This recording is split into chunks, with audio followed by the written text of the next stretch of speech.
1년 365일 푸른 소나무. 늘 푸르던 소나무가 붉게 물들었습니다. 푸른 소나무 사이에 숨어있던 붉은 소나무는 어쩌다 한 번씩 발견될 뿐이었습니다. 그런데 최근 붉은 소나무가 자주 발견되고 있습니다. 전염병처럼 산을 뒤덮고 있는 붉은 소나무. 벌목된 수십 그루의 소나무들. 무덤처럼 보이는 초록더미들. 과연 산에서는 무슨 일이 벌어지고 있는 걸까요?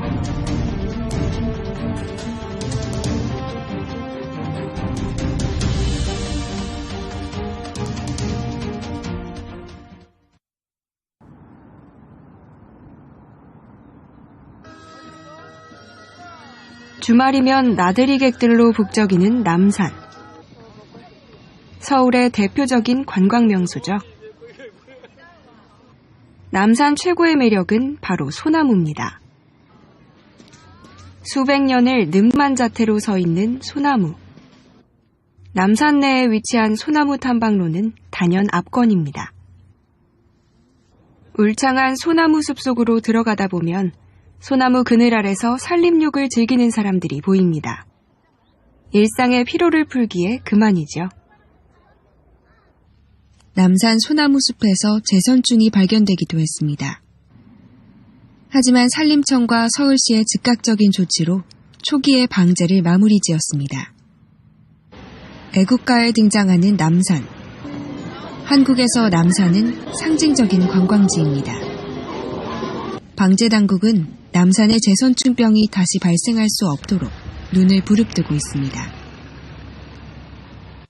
1988년 부산에서 처음 발생한 소나무 제선충병은 전국에 빠른 속도로 확산되고 있습니다. 주로 남해안 지역에서 발생하던 피해가 2010년을 기점으로 중부지방으로 확대됐고 현재는 86개의 지자체로 퍼졌습니다. 문제는 피해 지역이 일반 지역에서 생태지역으로 매우 민감한 백두대간, 국립공원, 세계유산지역까지 위협하고 있다는 점입니다. 소나무를 멸종위기로 몰아가는 해충은 바로 제선충입니다. 제선충에 감염된 소나무는 100% 고사합니다. 제선충은 현미경으로만 관찰할 수 있습니다. 1mm도 안 되는 식물 기생성 선충이기 때문입니다. 이 제선충의 번식 속도는 놀랍습니다. 알에서 성충이 되는데 3일밖에 걸리지 않고 암수 한 쌍이 20일 뒤면 20만 마리로 불어납니다. 제선충의 번식은 곧 소나무의 파괴를 뜻합니다. 제선충이 소나무 틈으로 침투하면서 소나무의 수분 통로를 막기 때문입니다. 수로가 훼손된 소나무에게 약재는 전혀 먹혀들지 않습니다. 대지로부터 영양분이 끊긴 소나무는 천천히 그러나 고통스럽게 말라 죽습니다. 제선충병에 감염된 소나무는 초기와 말기로 나뉩니다. 소나무가 제선충에 감염되면 솔잎이 아래로 처지며 시들기 시작합니다. 3주 후 우리는 외관상 잎의 변색을 확인할 수 있습니다. 감염 초기 단계입니다. 한 달 후 잎 전체가 갈색으로 변하면서 고사가 시작됩니다. 말기 단계로 더 이상 손 쓸 수 없는 단계입니다. 제선충 앞에서 소나무는 속수무책입니다. 제선충의 매개충은 크게 솔수염 하늘소와 북방수염 하늘소가 있습니다. 솔수염 하늘소는 남부에서, 북방수염 하늘소는 중북부에서 주로 발견됩니다. 매개충은 송진이 나오지 않을 정도의 쇠약목이나 고사목의 껍질에 알을 낳습니다. 약 7일이 지나면 하늘소의 유충은 알에서 부화합니다. 이게 이제 섭식인가 이게 지금? 이게 이제 애벌레가 살면서 나무를 먹고 넣고 들어가는 거예요. 파고 이렇게 파고 들어가면. 유충은 소나무의 형성층 부위를 먹으며 성장합니다. 유충기간은 30일에서 45일이며 완전히 성장한 유충은 목질부 안의 끝부분에 번데기방을 만들기 시작합니다. 이 시기에 목질 내부에서 증식하고 있던 소나무 재선충은 가까운 번데기방으로 이동했다가 매개충에게 들어갑니다. 솔수염 하늘소는 6, 7월에, 북방수염 하늘소는 5월에 번데기에서 성충이 됩니다. 성충이 된 매개충은 5에서 8mm가량의 원형 탈충을 만들어 외부로 빠져나갑니다. 성충이 소나무 목질로부터 탈출하는 시기는 5월 중순에서 8월 상순까지 약 3개월입니다. 가장 많이 출현하는 시기는 6월 중하순입니다. 건강한 소나무의 솔잎을 먹기 위해서죠. 성충은 체내에 약 15,000마리의 재선충을 지니고 탈출합니다. 탈출 직후 성충은 성숙해지기 위해 건전한 소나무에 새로 자란 가지를 섭식합니다. 이때 생긴 상처 부위를 통하여 재선충이 건강한 소나무의 줄기내로 침입하게 됩니다. 그런데 최근 기후가 점점 상승하면서 매개충의 우화 시기는 점차 빨라지고 있습니다. 날씨가 급격히 따뜻해진다든지 건조하게 되면 소나무에게는 매우 불리한 상황이 만들어지는 것이고 재선충병을 옮기는 바로 북방수염 하늘소, 솔수염 하늘소 등 매개충에게는 상당히 유리한 환경이 조성되는 것이기 때문에 이런 어떤 기후적 영향으로 인한 소나무 재선충의 확산을 우리는 이제 주목해야 되고, 그러하기 때문에 이런 객관적 여건 속에서 좀 더 우리가 소나무 재선충의 방제를 대책 수립을 해야 되지 않을까 이렇게 생각됩니다. 재선충 방제 작업은 여러 단계를 거칩니다. 첫 번째 단계는 소나무 피해 상황을 예찰하는 것입니다. 병든 소나무의 위치를 정확하게 파악하기 위해서입니다. 항공 예찰이 진행될 지역은 지상에서 미리 계획됩니다. 헬기는 계획된 항로를 따라 비행합니다. 저 한 그루 죽어 있잖아요, 저기 우측에. 저 뭐요? 바로 지금 7시 방향이거든요. 소나무 재선충병 피해목에 대한 신속하고 정확한 조사를 위해 항공 예찰이 이뤄집니다. 산림의 지형적 특성상 인력에 의한 조사는 피해목을 누락시킬 수 있고 조사에 장시간이 소요돼 방제 시기를 놓칠 수 있습니다. 이런 위험들을 방지하기 위해 항공 예찰을 실시하는 것입니다. 이렇게 파악된 죄선충병에 걸린 소나무의 위치는 GPS 시스템을 통해 정확하게 기록됩니다. 이 GPS 기록을 바탕으로 방제 작업을 시작합니다. 하지만 헬기를 띄우는 방법은 많은 비용이 소모될 뿐만 아니라 원하는 시기에 원하는 장소를 탐색하기엔 한계가 있습니다. 그래서 최근엔 드론을 이용한 예찰 작업이 각광받고 있습니다. 드론은 사람이 타지 않고 무선으로 조종할 수 있는 무인 비행기입니다. 운용 비용이 다른 수단에 비해 저렴하고 원하는 시기에 바로 촬영이 가능하다는 게 가장 큰 장점입니다.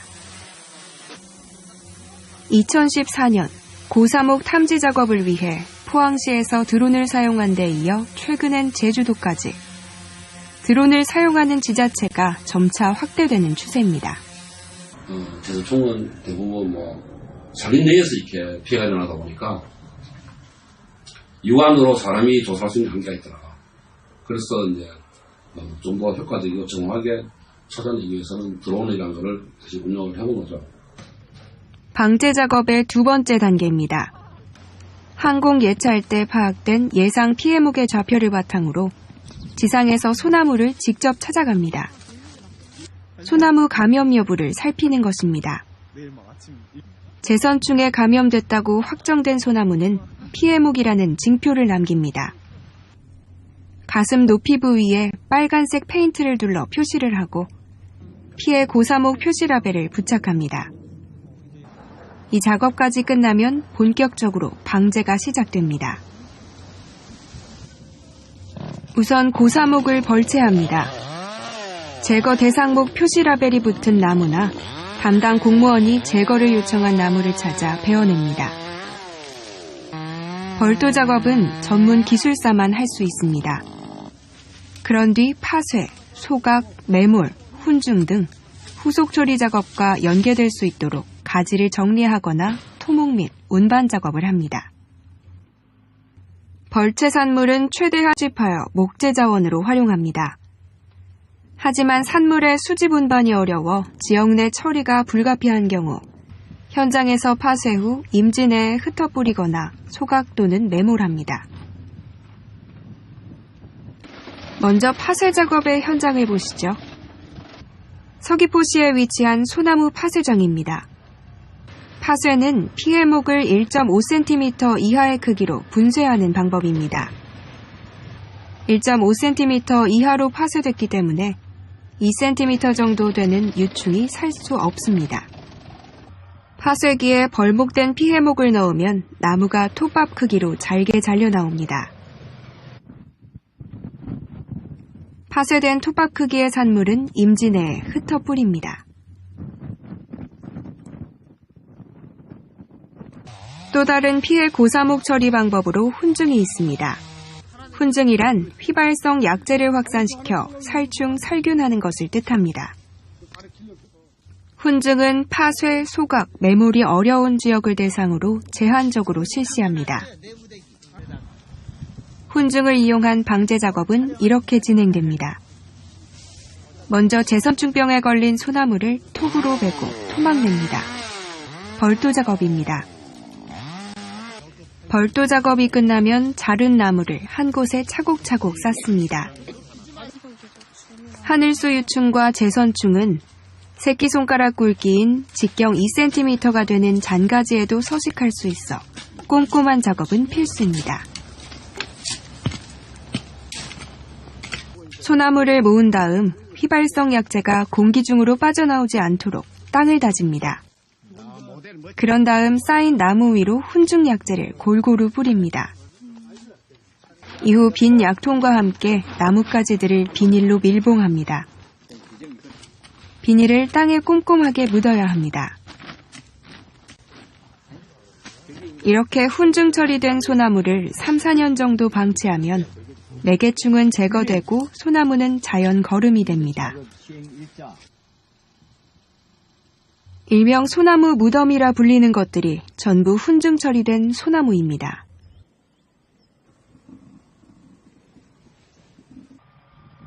하지만 기존의 방제 방법은 인력, 환경 파괴, 약재의 위험성 등의 문제점을 안고 있습니다. 따라서 최근엔 매개충을 친환경적으로 포획하는 페로몬 유인 트랩이 주목받는 추세입니다.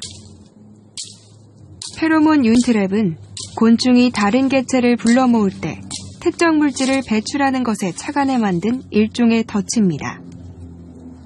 제선충병에 감염된 매개충이 죽은 나무에서 빠져나오면 페로몬에 이끌려 깔때기 모양의 덫에 잡히도록 합니다. 유인 트랩은 매개충이 소나무에서 나오기 직전에 설치합니다. 이렇게 우리는 항공예찰, 파쇄, 훈증, 유인 트랩 등의 방법을 동원해 제선충 잡기에 사활을 걸고 있습니다. 왜 소나무를 지키기 위해 이런 노력을 하는 걸까요? 소나무가 다양한 가치를 지니기 때문이죠. 우선 소나무는 한 지역의 경제를 이끕니다. 경상북도 영덕군에서는 소나무에서 수확되는 송이버섯이 지역 경제의 버팀목 역할을 하고 있습니다. 그런데 소나무 제선충이 영덕군까지 침투했습니다. 소나무 제선충은 세계 문화유산까지 위협합니다. 경주시 양동마을. 양동마을은 2010년 안동 하회마을과 함께 세계 문화유산으로 지정됐습니다. 수많은 관광객이 찾는 곳이지만 수년째 불청객도 함께 찾아오고 있습니다. 마을 뒷산에서 소나무 제선충이 발견된 것입니다. 마을 주변에는 초록색 비닐로 덮어 훈증 처리한 소나무 더미가 곳곳에 남아 있습니다. 유네스코 세계문화유산 불국사 또한 예외가 아닙니다. 2014년 11월 말 불국사 주차장 옆 공원에서 말라 죽은 소나무가 발견됐습니다. 조사 결과 이 나무는 제선충병에 감염된 것이었습니다. 경주시는 고사한 소나무를 벌채하고 후속 조치를 취했습니다. 울진군 소군이 이곳은 우리나라 최대 금강소나무 군락지입니다. 나무가 곧고 재질이 단단해 옛부터 궁궐을 짓거나 임금의 관을 짤 때 금강송을 사용했습니다. 최근엔 숭례문 복원에 금강송이 쓰이기도 했죠. 소나무를 우리의 어리라고 표현하는 이유가 바로 여기에 있습니다. 그런데 여전히 제선충에 감염된 소나무들이 제대로 관리되지 못한 채 방치돼 있습니다. 벌목하는 것만으로 방제 작업이 끝나는 것이 아닙니다. 훈증이나 파쇄 작업을 거치지 않은 피해목에서 제선충은 얼마든지 살 수 있습니다. 최근엔 사람에 의한 매개충 확산이 많이 발생합니다.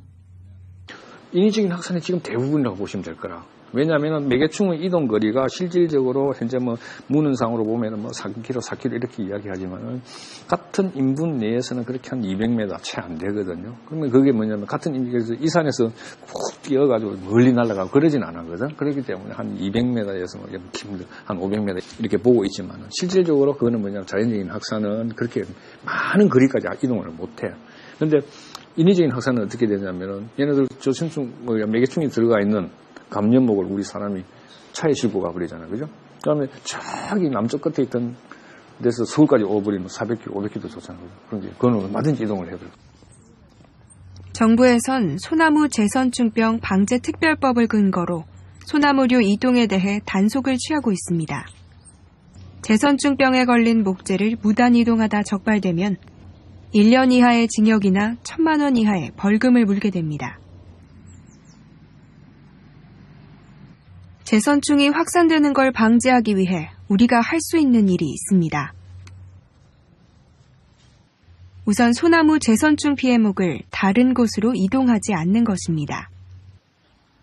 우리나라에서 소나무는 땔감, 목재, 조경수 등으로 많이 쓰입니다. 사적인 목적으로 감염된 소나무를 피해지 내에서 다른 지역으로 이동하면 2차 피해가 발생합니다. 피해목에 있던 제선충이 다른 지역으로 손쉽게 옮겨가는 것입니다. 예상하지 못한 곳에서 2차 피해가 발생하면 방제당국은 제선충병 예방 작업에 어려움을 겪습니다. 소나무류를 반출 금지 구역에서 이동할 경우 미감염 확인증을 받아야 하며 반출 금지 구역이 아닌 지역에서 이동할 경우 생산 확인표 또는 생산 확인용 검인을 받아야 합니다. 제선충에 감염된 것으로 의심되는 소나무를 발견하면 산림청, 지방산림청, 지방산림청 국유림관리소 등 가까운 행정기관에 신고하세요. 그럼 신고를 받은 행정기관은 제선충병에 대해 보고 및 진단을 해야 합니다. 신고를 한 사람에겐 포상금이 지급되기도 하죠. 우리가 노력을 기울여야 될 부분은 바로 선택과 집중.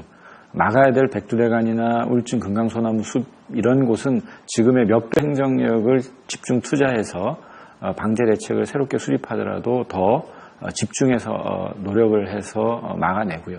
그렇지 않은 지역에 대해서는 이제 새로운 접근들이 필요할 것 같습니다. 여러분의 작은 노력으로 한국의 소나무를 지킬 수 있습니다. 나무 한 그루 찾아보기 힘든 빌딩숲. 그래서일까요? 우리에게 소나무의 죽음이 와닿지 않기도 합니다. 그런데 조금만 눈 돌려보면 우리 곁엔 항상 소나무가 있습니다. 소나무와 우리는 지금 이 세상에서 함께 살고 있습니다.